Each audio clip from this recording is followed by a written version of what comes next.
Travelling to a game here at Anfield, or maybe following the Reds away from home. There's a good chance you'll be connecting to public Wi-Fi somewhere along the way. But did you know that the free Wi-Fi is the hacker's favourite pitch? So instead of chasing a ball, they're ready to steal your sensitive information. Hi everybody, this is Crypto Rich, working with you to get rich with crypto, filling our pockets with crypto profits. I am delighted to have with me once again a very common, regular guest on the channel, and long may that continue. I'm going to introduce him in a moment. He's from the Komodo team. We're going to be talking about something that I don't think is possible, and that he's going to tell me is very, very possible and is actually happening right now. Now, before I introduce him, I want to let you know that this is not investment advice. Do your own due diligence and do not invest any more than you can afford to lose. All I'm doing in this video and all my other videos is sharing with you what I'm discovering as I travel along on the blockchain. All right. So I think it's afternoon where you are, Jason. Yeah. Good afternoon, early evening. Oh, yes. Yeah, early evening. Yep. All right. Well, listen, thank you so much for making yourself available. You are the business development lead or something for Komodo? Komodo, yes. Basically search for integrations, keep up on the tech news, try to find different avenues that our technology can be integrated in that will help us get out into the world and just crypto into the world in general. Yes. And Jason is one of my go-to people. Jason, how does this work? How does this bit do that and do that? And then he explains it all and it all becomes clear. And we're going to talk about atomic swaps on a mobile phone.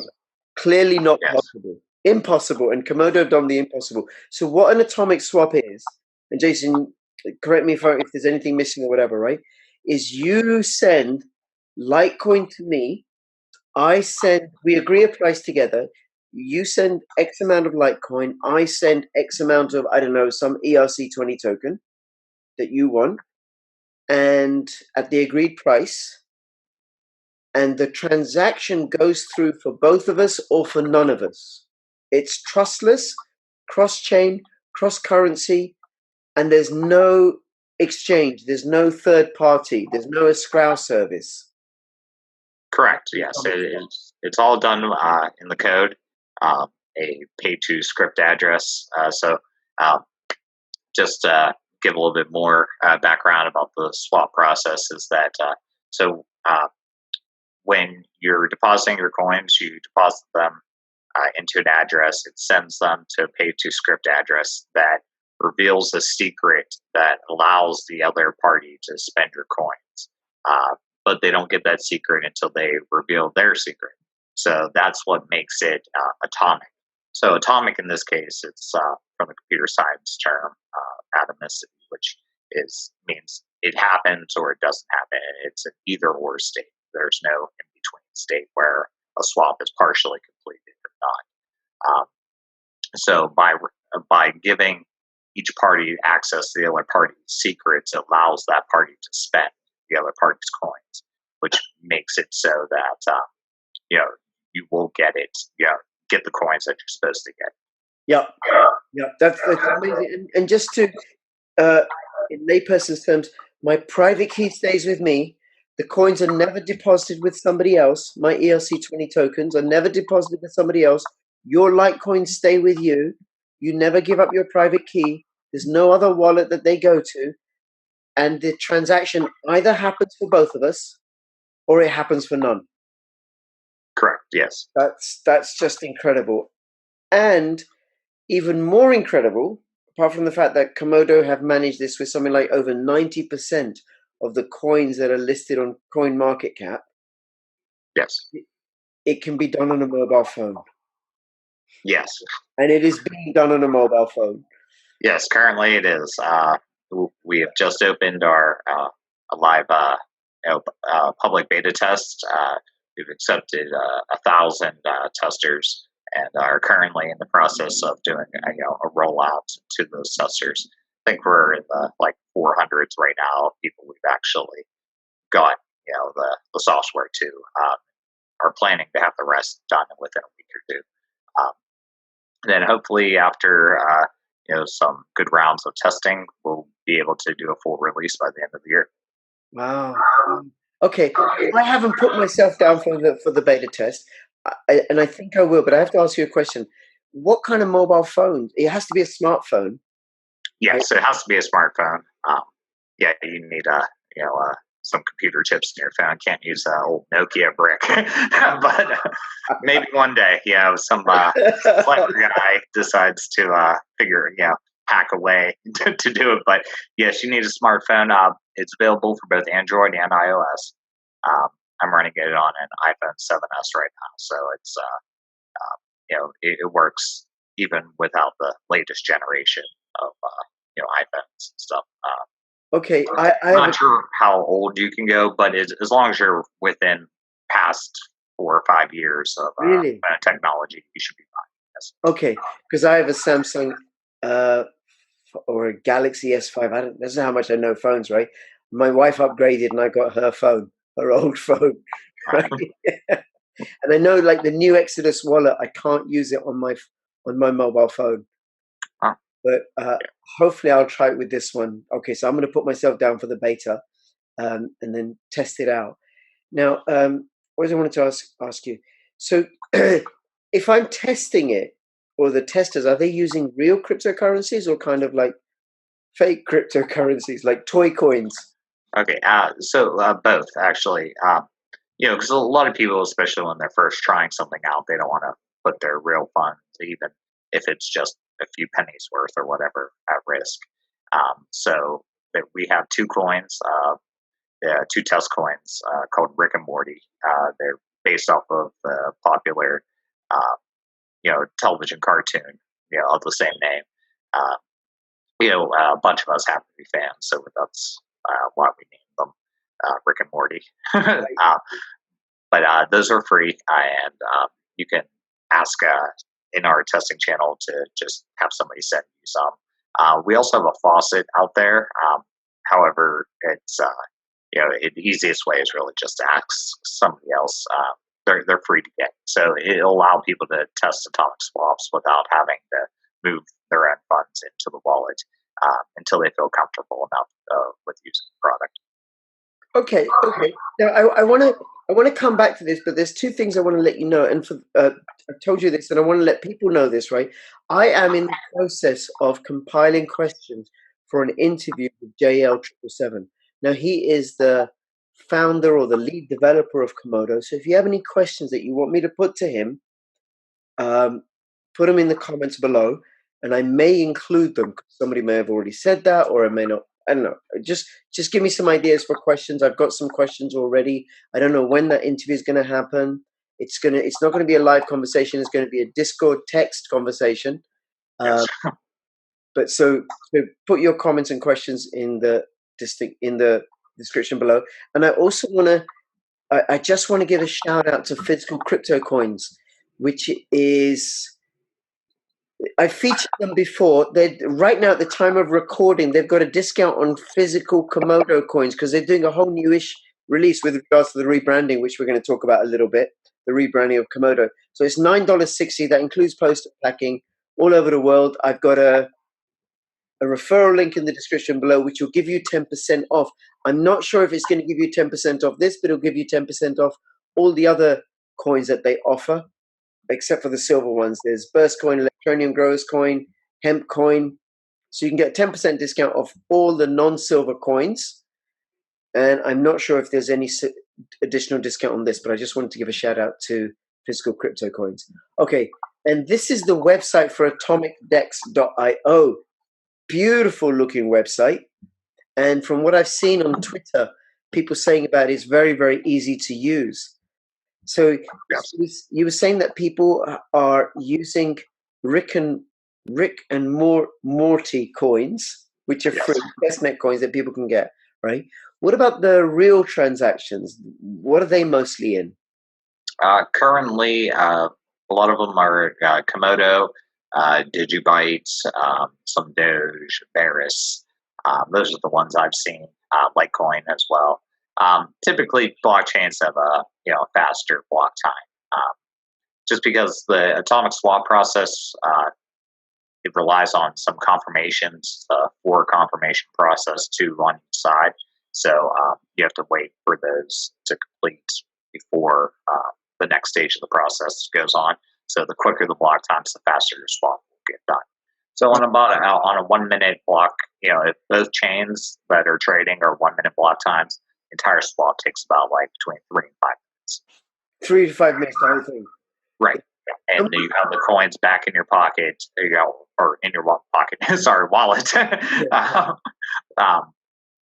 immediately when it's done. So this is contrasts a lot to centralized exchanges and proxy token dexes, such as Waves or even Ethereum and other platforms. Ravencoin also has tokens. So in a proxy token dex and a centralized exchange, you're first having to deposit the coin into their address, right? So beyond giving up control of your coins and stuff, there's actually a time process that you have to wait to actually be credited. For centralized exchanges, that can range anywhere from typically 10 minutes to 2 hours, depending on which coin and how much risk the centralized exchange thinks it has for crediting accounts in such a period of time.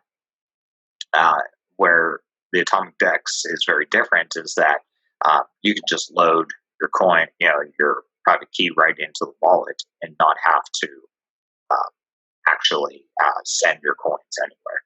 Okay, so immediately right then, it's many times faster than any other type of trading system.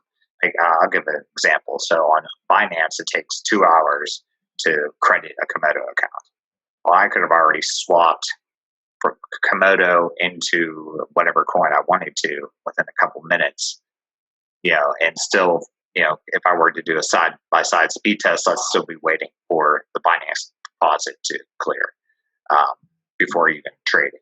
And not to mention that there is so with Atomic Dex, you're not confined to a Bitcoin pair or to an Ethereum pair. You can trade any coin to any coin. So that allows you to directly get the coins that you want and to, it prevents you from losing funds. Because on a centralized exchange, you have to, if you want to go into a different altcoin, first you have to go to Bitcoin or Ethereum, where you lose money on fees and on the what do you call that? Exchange, arbitrage.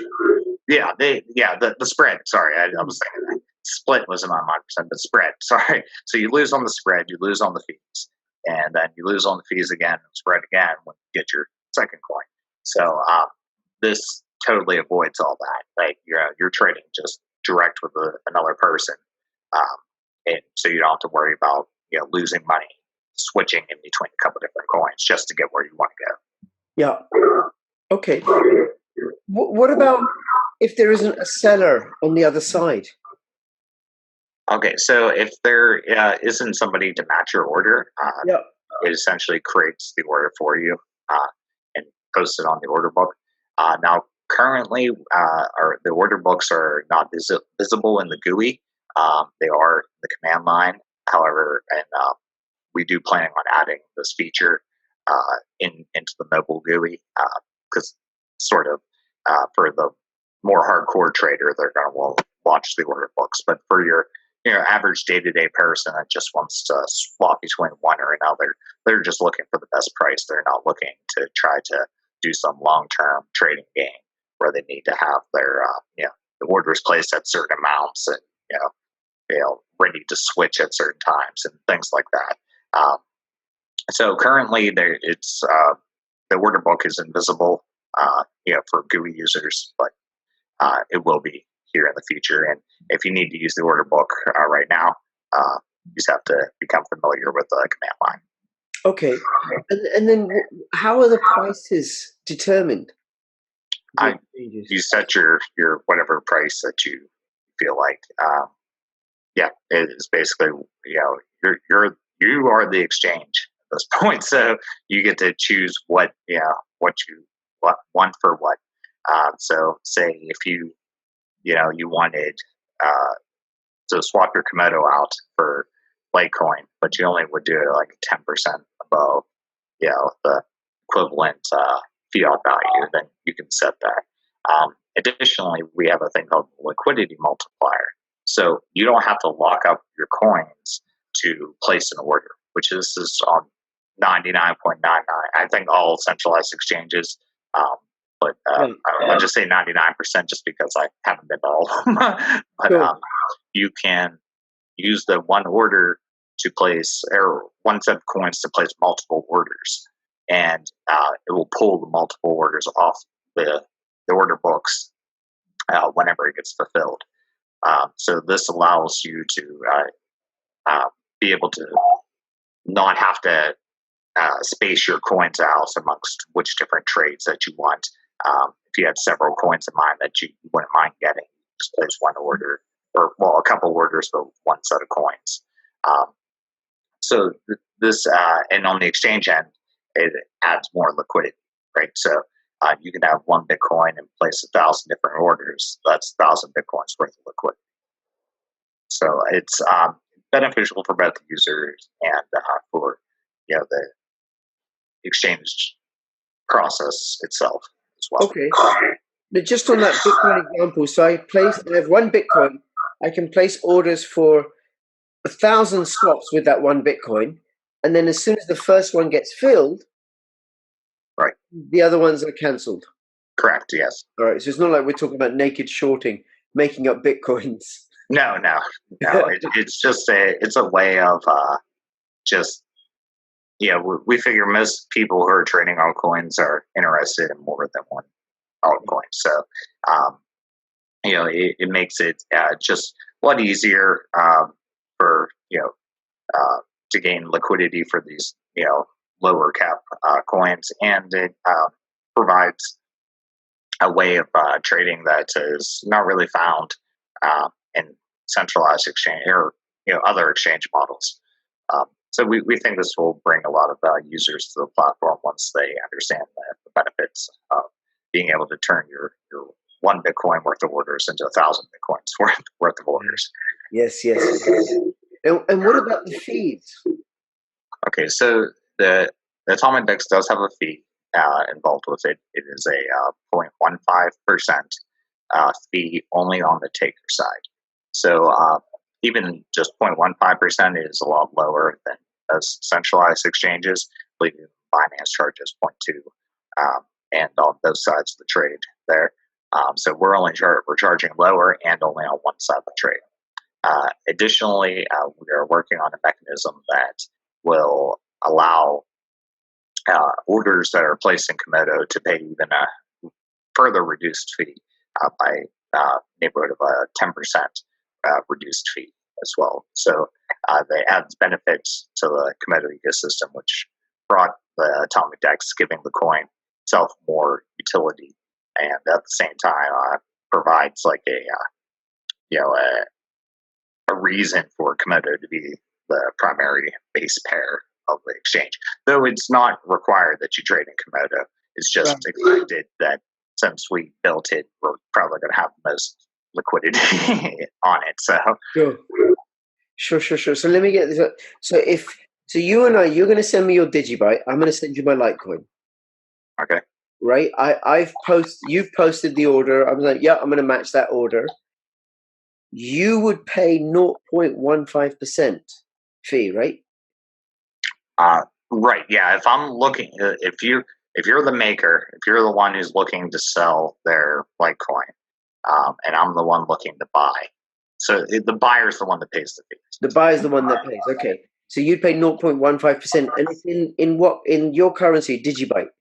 Correct. Yes. So where does that 1.5% Digibyte go? Okay, so the fees that get collected go to a set of addresses called the DEX fee addresses, which are then distributed to DEX asset holders, which are basically the DEX asset was created back in 2014, 2015. It was actually what allowed Atomic DEX to be created today. So it was the initial funder. It was a private sale. It wasn't an ICO or anything. Just sort of took a life on its own. It's It will be available through Atomic Dex. However, there really isn't any other exchanges to get it on. But the asset itself entitles the holders to revenue sharing agreement, and eventually that asset will be made into a DAO, so a decentralized autonomous organization.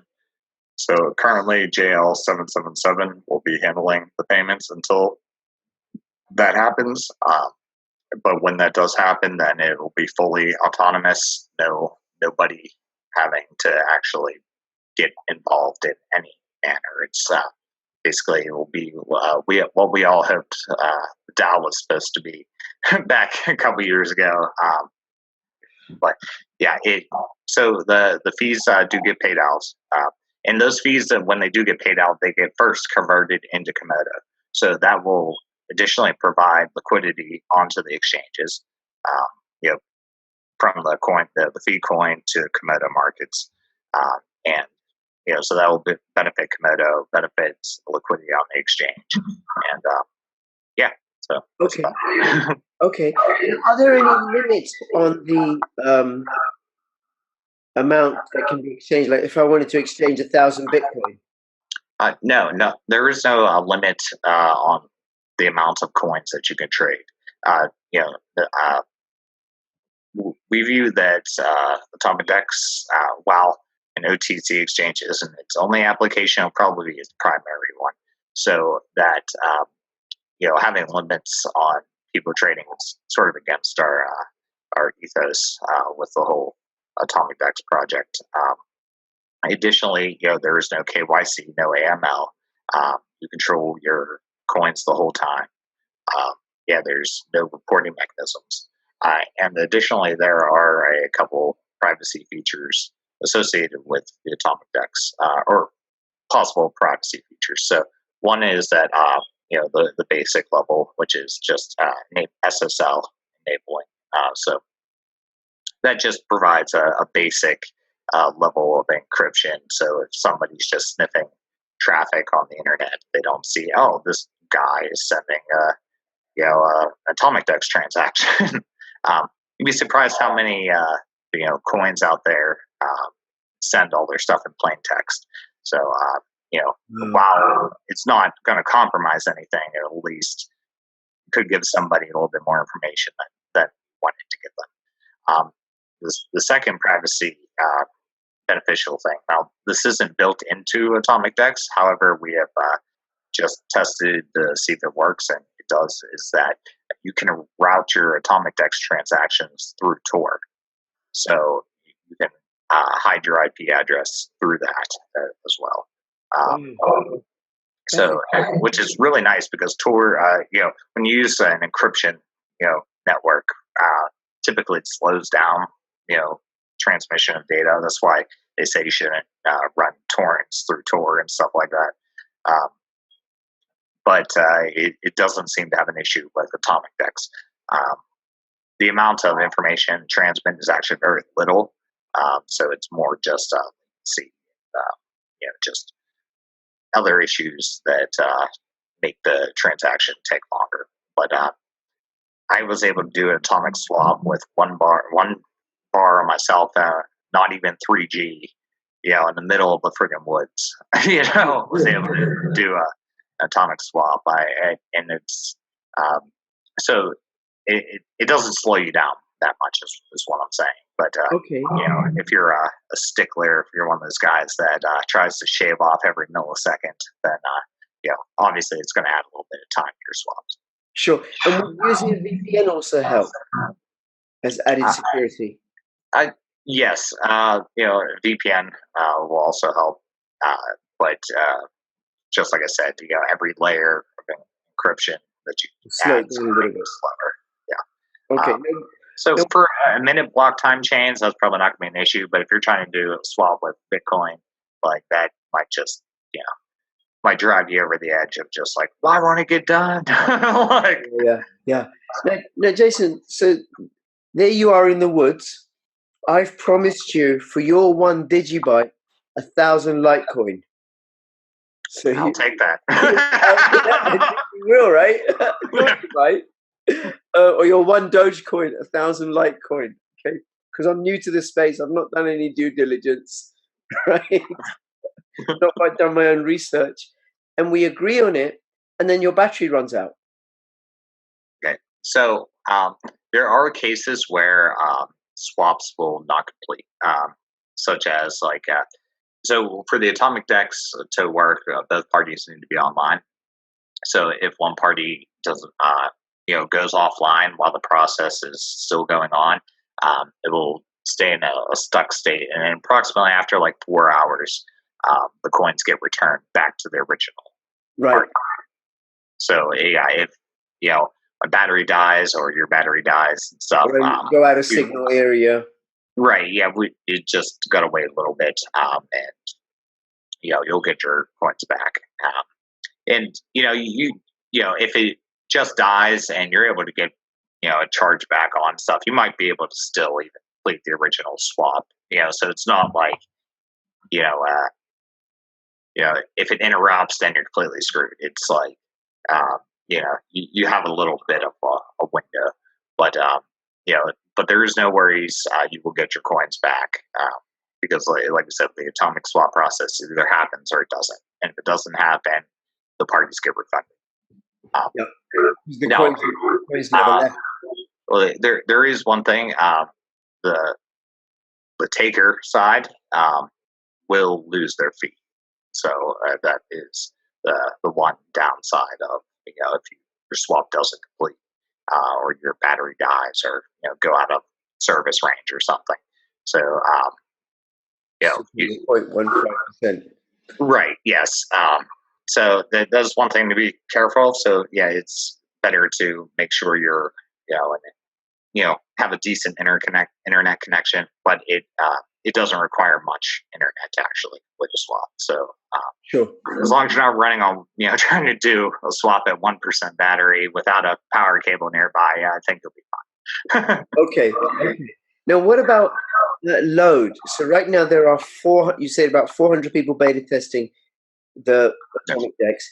Well, what about when the thing is live and you've got 40,000 people using it, or 4 million people using it, or 40 million people using it? Is Okay. that an issue? No, it shouldn't be. The matchmaking, the underlying technology is based off of torrents. So it is meant to be a large scale peer to peer like seeding network. Additionally, we have it built into the DEX structure is what we call net IDs. So there's about 14,000 of them, or some 14,000 plus net IDs. So currently, all the trades are being run through, I think it's net ID 0 or net ID 1 right now. However, you can actually set up your own network that's not attached to the everyone else's as well. So this actually allows you to create your own type of exchange, and then it also distributes the load across many different networks instead of having it just being on one. Okay. And what about APIs and exchange? What's to stop me? Because I imagine the code is open source. Yes. That I could set up an exchange which offers coin-to-coin trading, any coin from any other coin, but all that's happening in the back end is I'm using the Komodo atomic swap facility. Could I do that? I'm a little bit confused on what your question is on this. If you're confused, it's probably because I don't know what I'm talking about, and I'm speculating here, right? Because I'm not a coder or anything. So you got the atomic swaps on the mobile phones, right? Okay. What if I put in front of it, I connected it through an API or some coding magic, a shop front, which was an exchange, an online exchange. And I say, hey, come to my exchange. You can exchange Komodo for Digibyte for Litecoin with no intermediary, no risk. And all that's happening in the back end, I'm using the mobile atomic DEX. Is that Yeah, you could do that. There are several parties that are coming out with their own, um, I guess, versions, if you will, of the decks. Now it's just different GUI interfaces. I know Chain Makers, one of the Komodo service providers, is making one called Chain Swap. I know Red Fox, which is Bitcoin Benny's project in Vietnam, the Yeah. business incubator project. He's building one, and another project, Coin Collect, which is based out of The Hague in the Netherlands, is also having one. However, the underlying technology is all the same. It's just different interfaces, and that also provides benefit for developers to build their own as well, because your certain products you might only want to offer certain coins. You might have other features in the wallet that aren't that are good for your customers, but aren't necessarily good for everyone else. An example, right, is like I mentioned the one GUI interface being built in the Netherlands. So if say they focus on that demographic, just people. I'm not saying they are. I'm just saying say they've just focused on that. Then it would make sense to have a lot of integrations in that wallet that are based around say like a way to buy gift cards with crypto for from a Dutch business, just paying in Netherlands, in other types of service, local based services, and this could be extended anywhere. Some of these third party integrations might not want users from a certain country as well, so it makes sense to have multiple Atomic Dex kinds because there's going to be third party integrations in them that are unique to their customer base. Okay. And then, how secure is the Atomic Dex? Because it's a wallet on my mobile phone. What if I lose my phone, and can somebody get into it?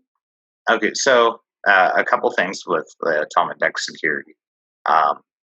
So the addresses are created with the traditional seed generation, so seed to hash to public key.